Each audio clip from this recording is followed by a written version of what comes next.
Okay, well, today we come back to our friend René Descartes.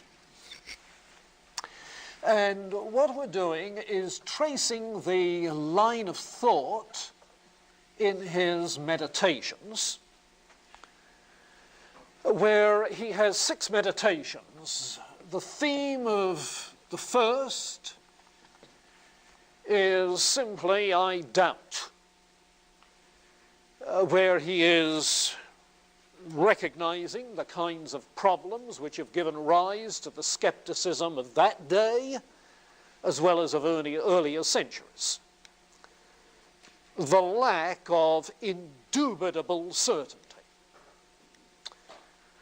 And that leads him in meditation 2 to draw the inference, I doubt, therefore I exist.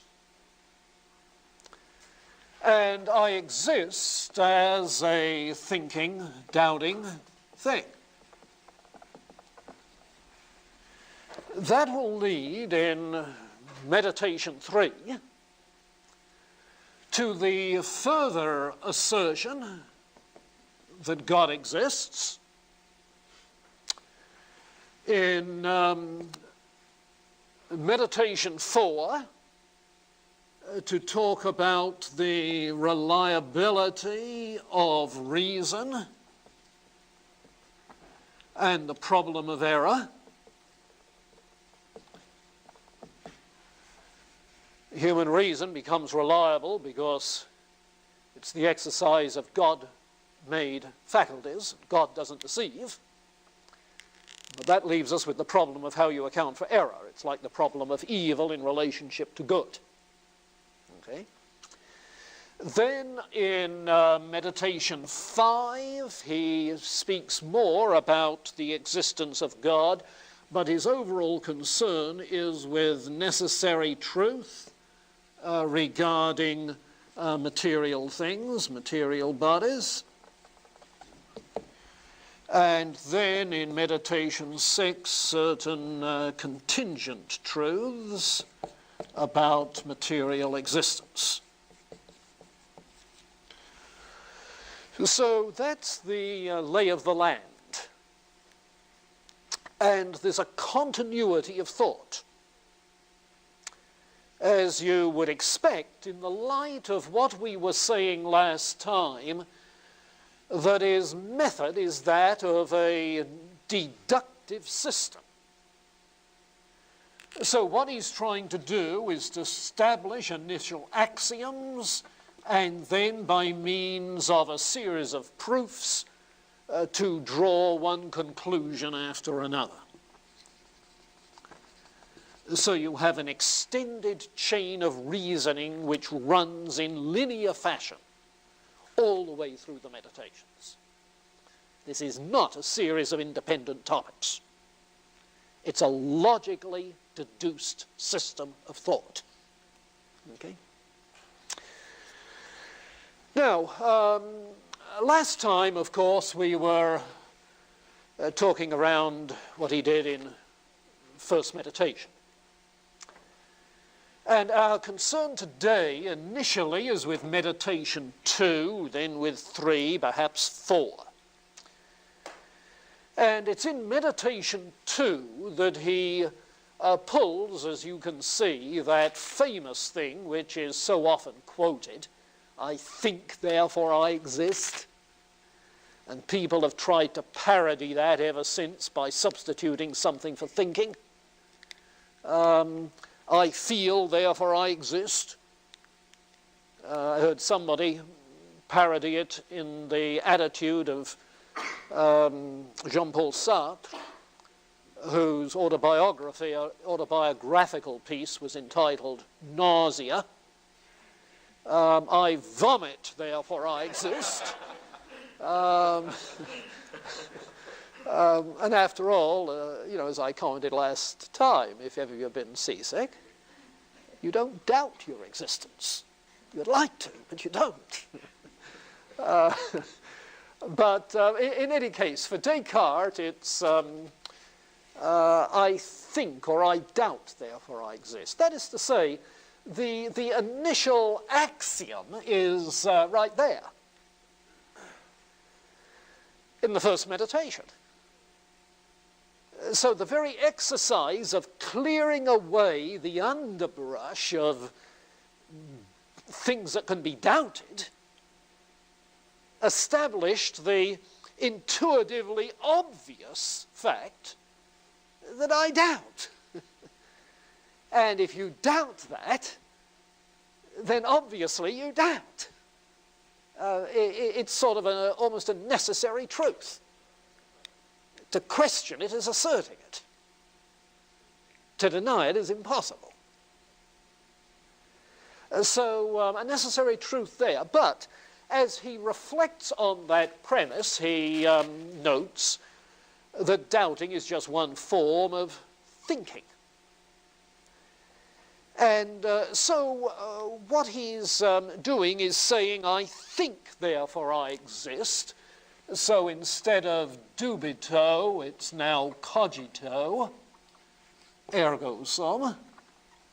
I think, therefore I exist. But the significant thing for the moment is the scope of what he includes within the cogito, within the simple statement, I think. It includes doubting, perceiving, imagining, affirming and denying.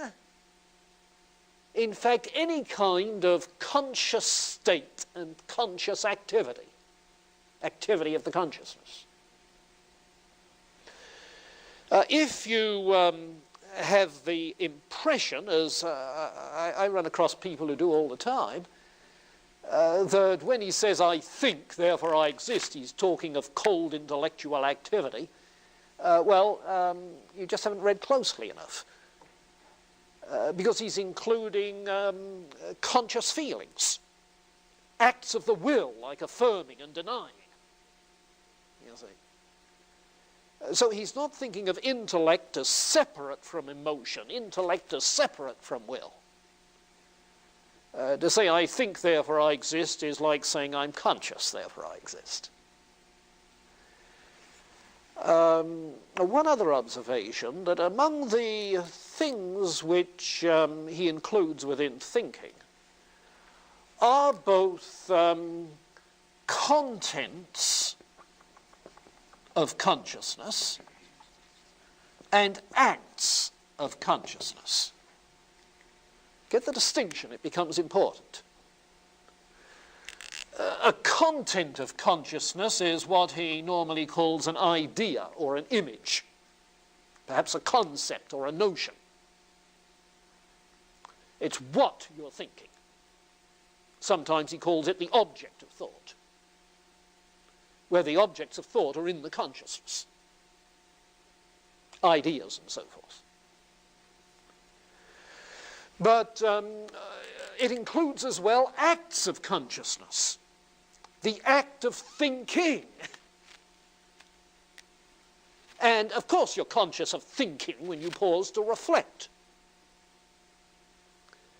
The act of affirming, the act of denying, the act of doubting, the act of wishing, the act of hoping.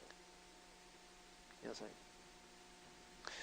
So that when he says, I think, therefore I exist, he's not saying I have ideas and there must be something having ideas, or there must be some repository for ideas, namely in a mind. No, he's not just saying that. He's saying there must be an agent that acts in various conscious ways. An agent of thought. An agent that wills, an agent that hopes, an agent that doubts. Because what we're aware of in self-consciousness is of activities, not just the contents, the objects of consciousness, the ideas. And as we'll see, that distinction becomes pretty crucial in response to some of his later critics. But this, I doubt, I think, described in this extended way, all of it is intuitive. That is to say, it's not something which is inferred, known indirectly via some proof or some other step. It's known directly by introspective awareness in self-consciousness, quite independently of any sense perceptions or awareness of external things. Introspectively, looking within, I become aware of this. Whether or not I'm in touch with anything in an external world. It's not mediated through sense perception. It's not mediated through our own bodily awarenesses. These are simply mental awarenesses. You see, mental awarenesses. He doesn't prove, he thinks he cannot prove that he even has a body until meditation 6. Because he has no way of proving the existence of any material things logically until that point, having begun where he began with complete skepticism, complete doubt, you see. So he's talking of consciousness, not of material qualities, physical properties, but of mental qualities, mental properties, okay, unrelated to the physical senses. That's the point, I think, of his illustration about the wax. And if you don't sparkle in your eyes in recognition, it's only because you haven't read it. But he talks about a cake of wax, the physical properties of which change when it's heated. Yeah, it melts, becomes soft, perhaps liquid. It changes color, changes shape, so on and so forth. So that the physical properties are transient and relative. Yet for all of the changeableness of the physical properties of a piece of wax, the idea of wax as wax is a mental concept, you see. Not tied necessarily to unchanging, not tied necessarily to changing qualities. You think about the unchanging nature of wax that has changing qualities, you see. His point is that that which is immediately before the consciousness is not the physical qualities, but the, in that case, the idea of wax, which is not reducible just to a collection of physical qualities. So that in talking this way about the consciousness, what he's doing is acknowledging that he's going to be working with a representational theory of knowledge, so that, as it turns out, the mind is aware of its ideas and its mental acts. Okay, mental ideas and acts, which represent to it external bodies and other external realities. So that our ideas, our mental states, are representations of something. You see, immediate representations. We have a direct awareness of these. Intuition, direct awareness. we have an indirect awareness of these. That is to say, their existence has to be inferred. You're not directly aware of physical bodies. For that matter, you're not directly aware of anything external to the consciousness, whether it be physical bodies or other minds or God. You see? What we're directly aware of is our own consciousness. Yeah. So that if we want to know about the existence of God, we have to prove it from our own consciousness. That is to say, it has to be an a priori proof. A proof based not on empirical evidence, but on the content of one's own consciousness. That's what he does in Meditation 3. And if you want to prove the existence of other minds, if you want to know about the existence of other minds, you have to prove it. If you want to know about the existence of bodies, you have to prove it. Now, William Temple, who was an Oxford philosopher back in the first part of this century, became Archbishop of Canterbury, in a book of his called Nature, Man and God, which suggests a pretty inclusive sort of coverage, not much else to talk about. But in a book of his called Nature, Man and God, he has a chapter called Descartes' Faux Pas. Descartes' faux pas. You see, a faux pas is a false step, a mistaken step. Descartes' faux pas was precisely this. The claim that all we are directly aware of is the content of our own consciousness.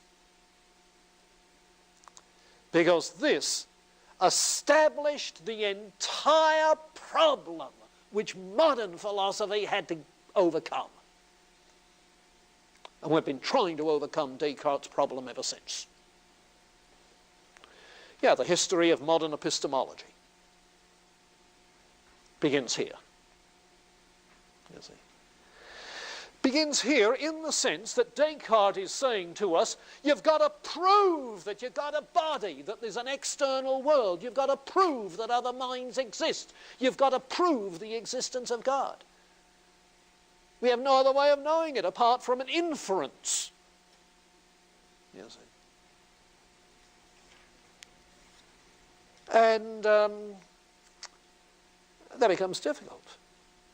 Oh, we're familiar enough with attempts to argue the existence of God, I mean. In our Christian tradition, we're aware of that, but not necessarily aware of the distinctive kind of job it is granted Descartes' starting point. You see. But what about proving the existence of other minds? Did you ever worry whether I really had one? You see? But hey, how would you do it? How would you do it? You don't have some kind of telepathy which gives immediate insight into my consciousness. You see? So it turns out for Descartes that you can't prove the existence of another mind until you've proved the existence of another body.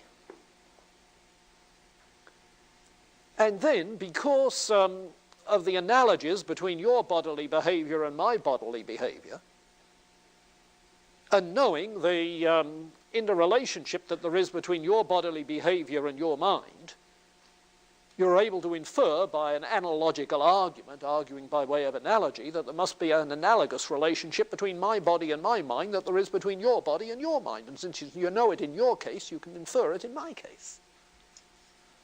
You see. But apart from that analogical inference, you have no way of knowing that I have a mind, according to Descartes. Well, that sounds sort of odd, you see. But what it meant is that you have to have an alternative epistemology than this representational theory of knowledge if you're going to say we have other ways of knowing other minds. Is there some direct awareness of other minds, of other consciousnesses? Something more direct. And when we get to Hegel, we'll find he says there is. You see. And in the existential tradition, yes, there is. But the problem begins back here. Okay, now, what I've been talking about thus far is simply this, the cogito.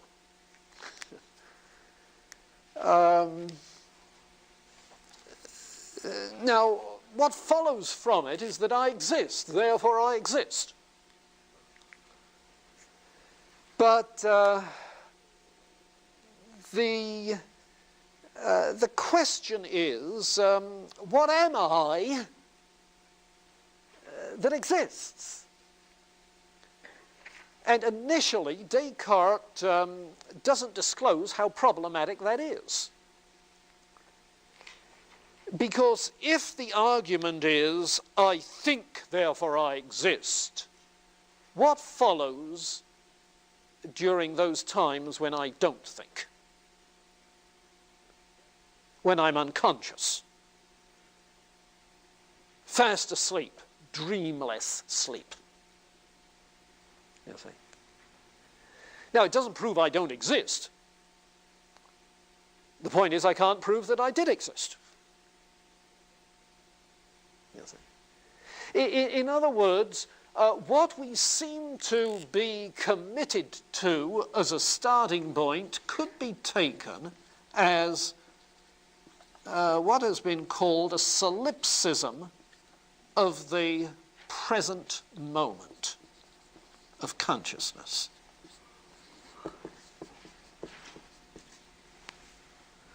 Now, solipsism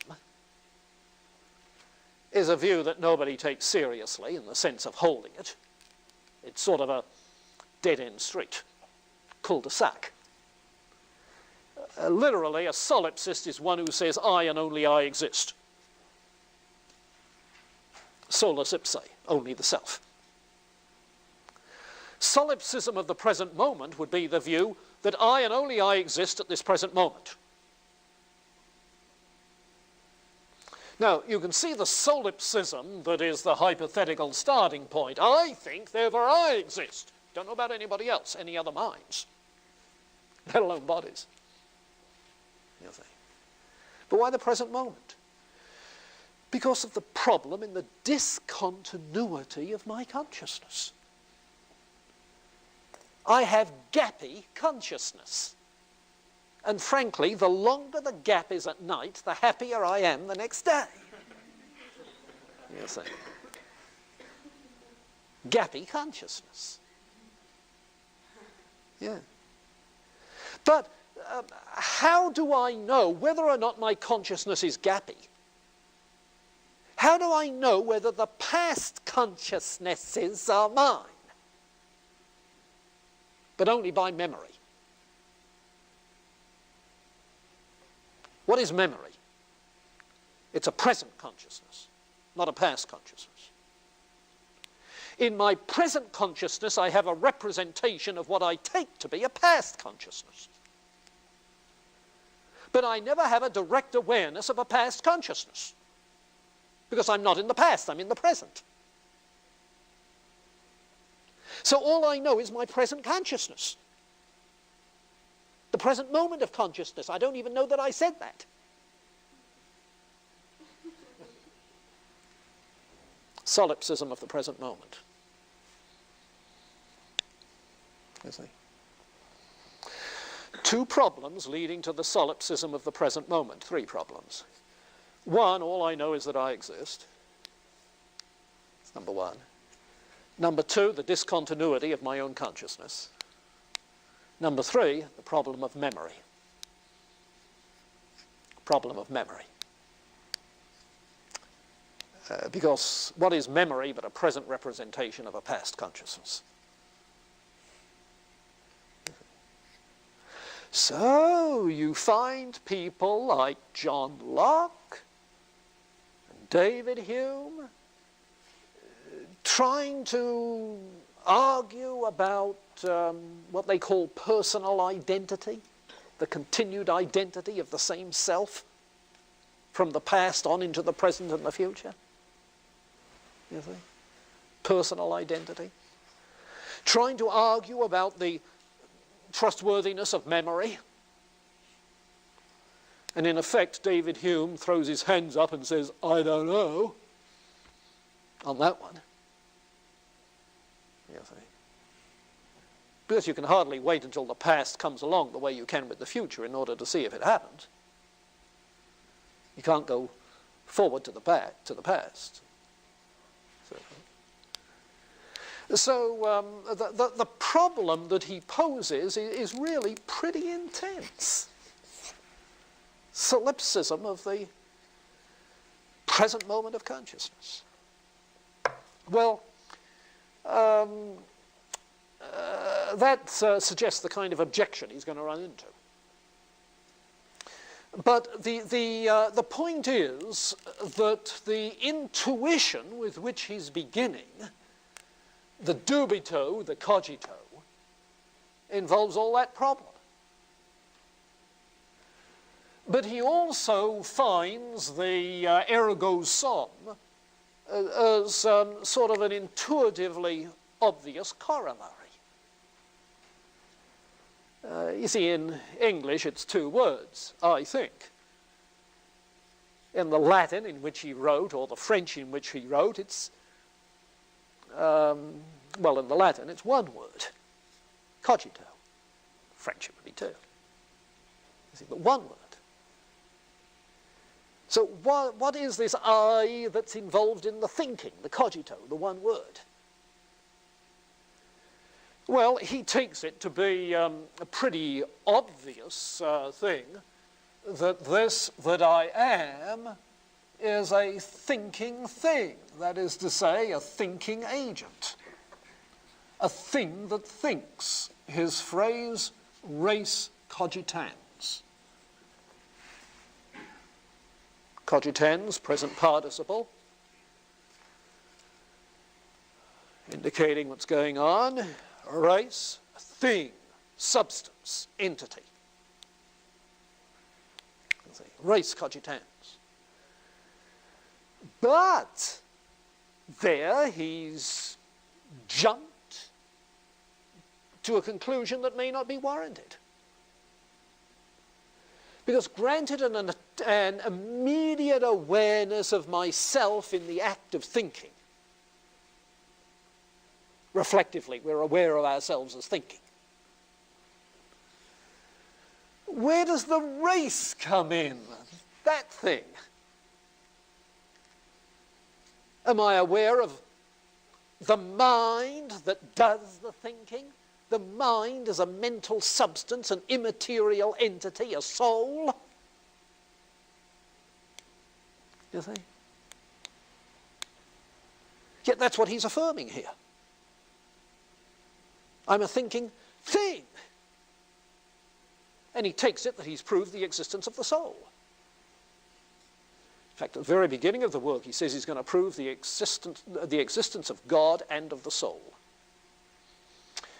which was precisely what the scholastics tried to do, to provide a basis for theology.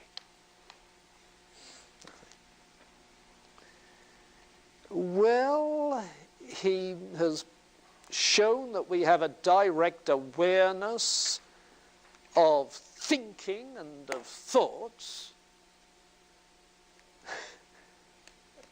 but of a thinker, you see. That's the question. And that's what gets challenged, because when he equates this thinking thing with soul, with immaterial mind, Thomas Hobbes, to which he sent the Meditations for comments before it was published, Thomas Hobbes raised his obvious objection. Why shouldn't the thinking thing be a body? Which, of course, is precisely what Thomas Hobbes thought it was. You remember Thomas Hobbes' materialism. Why shouldn't the thinking thing be a body?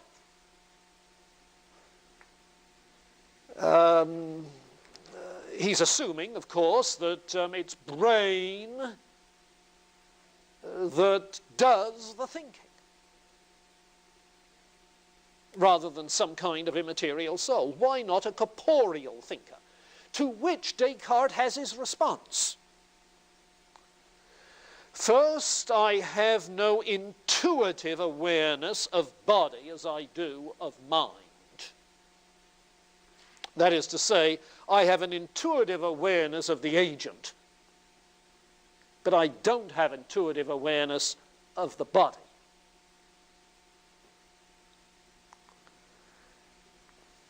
And secondly, he claims, I do have some notion of a soul substance.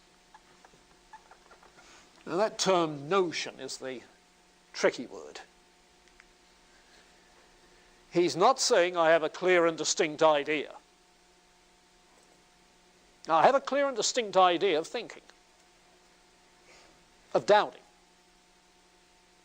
and of a number of the ideas that I think. But I don't have a clear and distinct idea of mind substance, of soul substance. I have a rather vague notion of what that will be. He doesn't say vague. But it's a notion. It's not a clear and distinct idea. Notion implies something perhaps more imaginative than explicit.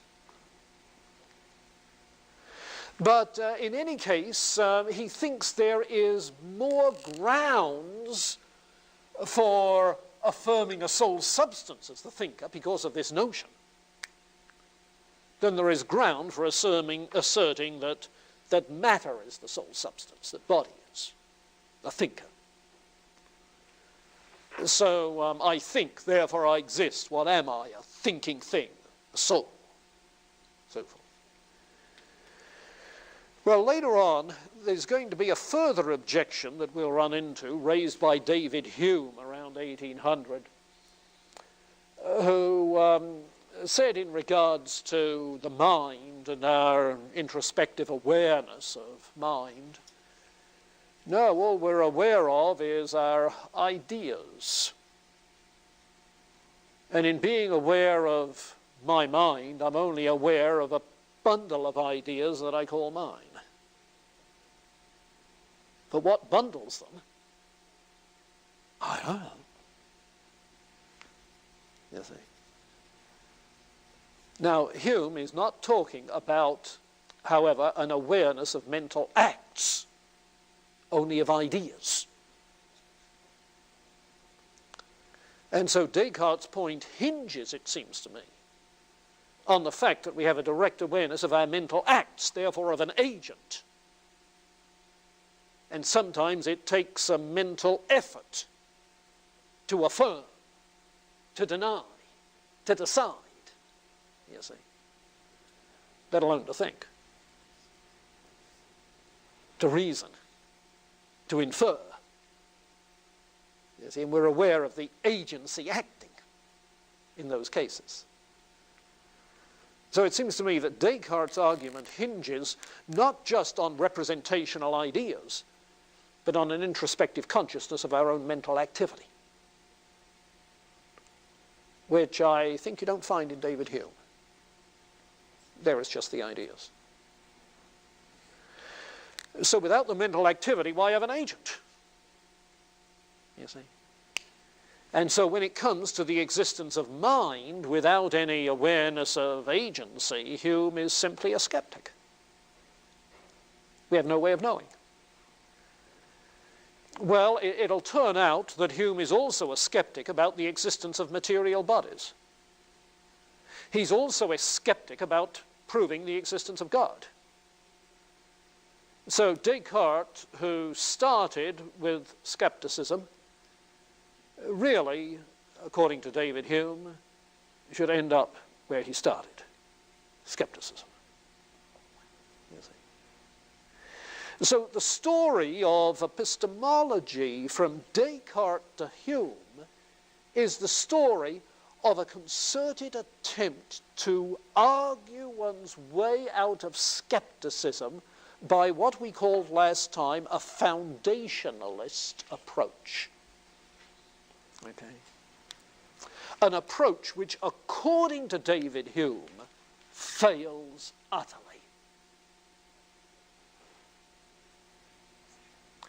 So Hume has to find another way out of skepticism. And for him, it's a matter of beliefs that are the product of mental habits, sort of a pragmatism.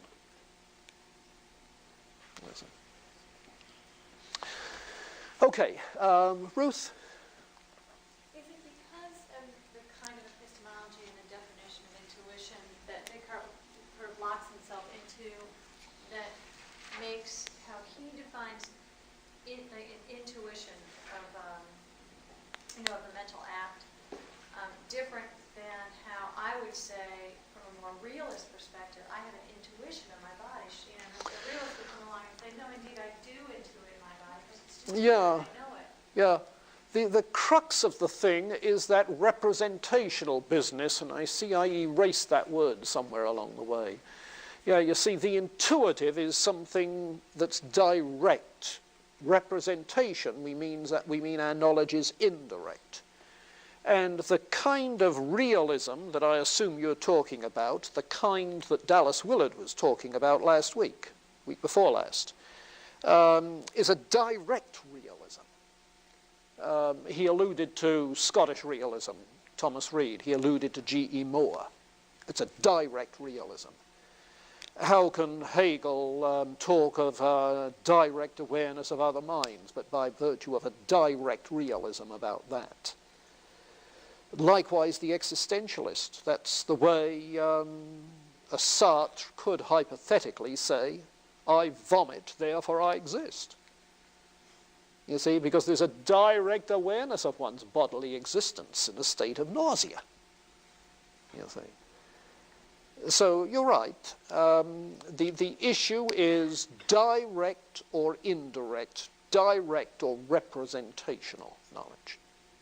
And so would Descartes have responded to that kind of an argument by just, wouldn't it just therefore come down to a matter of almost semantics? No, not semantics, but yeah, I think it comes down to the adequacy of two different descriptions of knowing, being aware of, perceiving.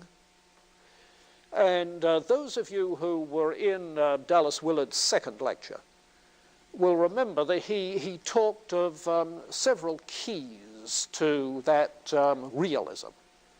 One was the notion of intentionality. That is to say, the mind reaches out and directly apprehends what is out there, points to mental intention. Another was the importance of a substantive self. That is to say, an agent that can have such intention and mental outreach. You see. So, right on that target, yeah. Yeah, and we'll be getting into that sort of thing as we go along. But it's Descartes who really made the crucial issue of the 17th and 18th century really epistemology. You see. Yep. Very crucial. Anything else? David? So Descartes' mistake wasn't a logical just a way of... Yeah, there may be logical fallacies that are involved in this, as, for instance, a gap in the chain of argument, a suppressed premise that doesn't happen to be true. You see, something of that sort. But that is the kind of mistake it is that's involved in this representational view when he says that the object that we're aware of is our own mental states. You see, now, I take that to be a misdescription of the nature of consciousness. A misdescription. Yeah, because if, as Ruth says, I'm aware of my own body, or as Sartre says, I'm aware of my own bodily vomiting, you think, an immediate way. If that's the case, then I'm only aware of my own ideas as a misdescription. You see, there's a great deal of difference between having an idea of vomiting and vomiting. Right? You have an idea right now. I don't see anybody doing it. You see. And within his argument, he said before that his mistake is, not mistake, but what Hume really jumps on is the way he goes from mental thoughts to mental acts. Yes, yes. You see, it may be legitimate to say, I think, therefore I exist. Hobbes says it's a mistake to infer that you're a thinking thing, an immaterial soul. Doesn't follow. Hume says it's a mistake to infer that there is any thing at all that thinks. Yeah. So they think there are gaps in the argument, yeah. Janelle. How do you explain, how do you go from I exist, I'm a thinking thing, to God exists? Okay, that's the next order of business. Jim? Using something a bit less graphic than vomiting. I happen to be a bit hungry right now. I'm aware of that. Would he say that I just simply have the idea of hunger? Yeah, this comes up again when we get to George Berkeley, who has a similar kind of representational view as the basis for his subjective idealism, you see. But George Berkeley will make a distinction between the idea of hunger and feeling hungry. His example is of pain. I think it was one of those other 18th century English figures, his name slips me for the moment, who said he's going to refute the learned Bishop Berkeley, and he kicked a rock, and oh, that hurts. That's real pain, not just the idea of pain. To which Berkeley responded, sure, the idea of pain is voluntary. The real pain is involuntary. That's the real difference. But they're both ideas. There are some involuntary ideas, you see. So Descartes, I suspect, would say the same thing. That your present idea of vomiting is, or your present idea of a meal is a voluntary one. Whereas your feeling hungry is an involuntary one. But they're both ideas. But that doesn't make me aware of... No direct awareness. No. Not according to Descartes and Berkeley. According to Reid, yes. Yeah. Tim? This may be answered the same way. What about being tired? Like, is your mind tired? And if it is, would that mean there's some kind of material thing there? Well, is there any reason why an immaterial agent giving concentration to careful argumentation with Descartes doesn't get tired? I mean, there's a physical tiring, yeah, but there's also a mental, couldn't there be? Purely mental tiring. Now, that's not the way Descartes would answer it. That's the way Berkeley would answer it. The way Descartes would answer it probably is by saying, yes, there, as we'll see when we've proven the existence of body, there is a causal relationship between body and mind. So that if your body gets fatigued, your mind is affected. Mm-hmm.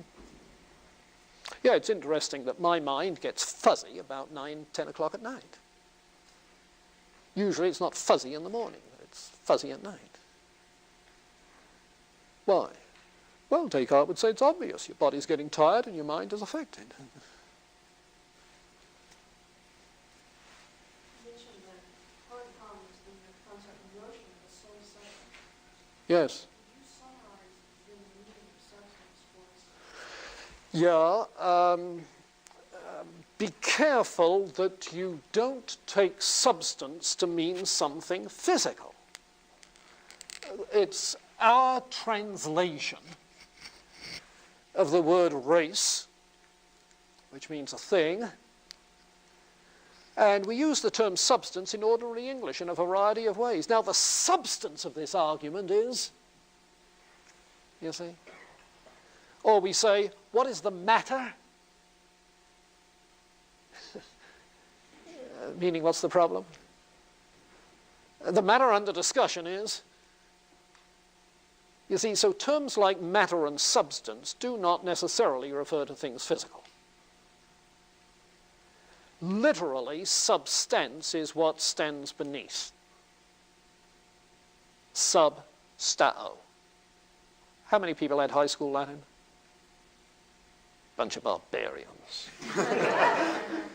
Substao, it stands beneath.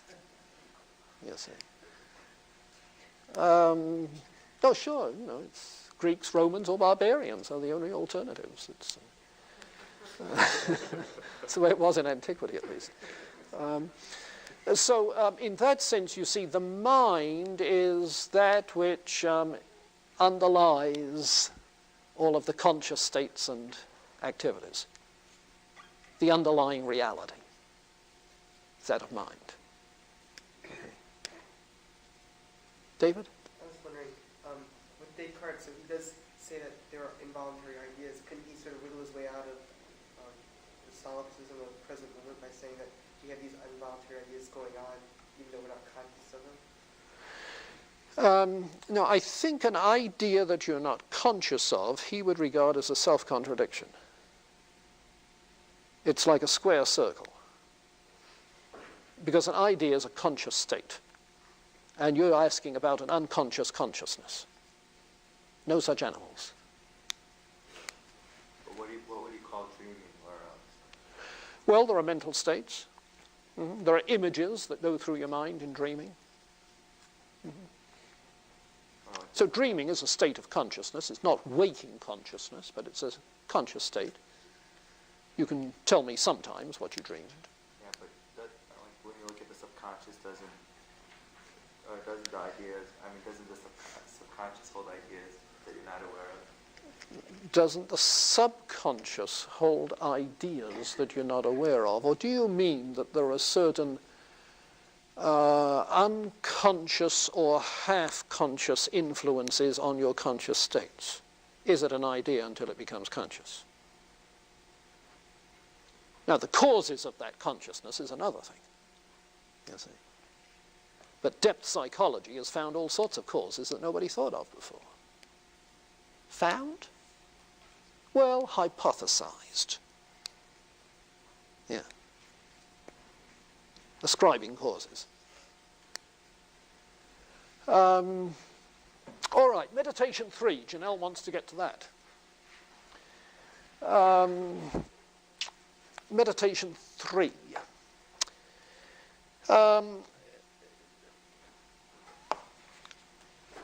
Having come only this far, that I am a thinking thing, thinking ideas,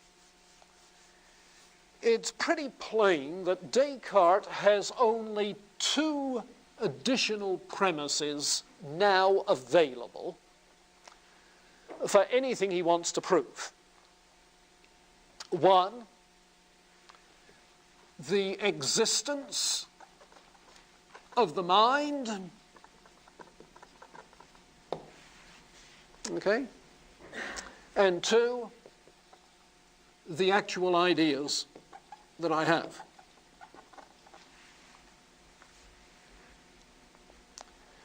So if he's going to argue for the existence of God, he has to argue from either or both of these. And he does. The main body of Meditation 3 is arguing from our actual ideas. Specifically, my idea of God, which is one of my ideas. You see? But the other would be the existence of the mind. Yeah. And in both cases, what he's going to do is to try and construct a causal argument. A causal argument. Now, the argument from the existence of the mind is relatively simple, and it only plays a secondary role. It's a secondary role woven into the argument from the idea of God. But the existence of the mind is fairly simple. Here I am, very obviously a finite, fallible, contingent thing. Limited, subject to error, and dependent for my being as a mind on other things, and for my functioning as a mind dependent on other things. In other words, what he's dealing with in the existence of the mind is the agent that acts in conscious actions, the agent, and the ideas.